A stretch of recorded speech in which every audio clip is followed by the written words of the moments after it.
Gözlerinde gizlenip kainatın renkleri, sesinle isini ruhumun soyuk benleri.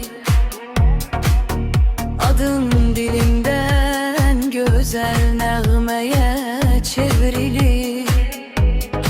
Sensiz geçen her anım sanki mənə dərddir. Herkes gider, bir tek sen kalarsan yanımda. Seni aktarıram damarımda, kanımda. Birce gülüşün bəs eder dünyamı değişmeye. Hazıram ömrümü seninle bölüşmeye.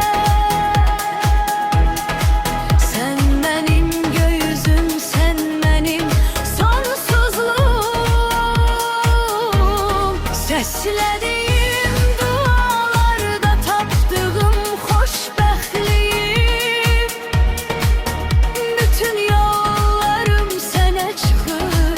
Sen benim bitmeyen en güzel hikayem.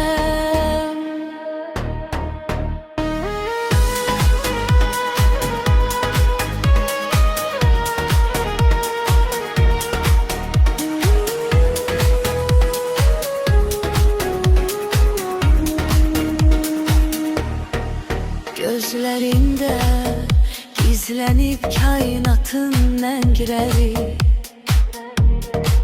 sesinle isinir ruhumun soyuk benleri. Adın dilimden güzel nəğmeye çevrilir. Sensiz geçen her anım sanki mənə dərdir. Herkes gider, bir tek sen kalarsan yanımda. Seni aktarıram damarımda, kanımda. Birce gülüşün bəs eder dünyamı değişmeye. Hazıram ömrümü seninle bölüşmeye. Sen benim göğüzüm, sen benim sonsuzluğum.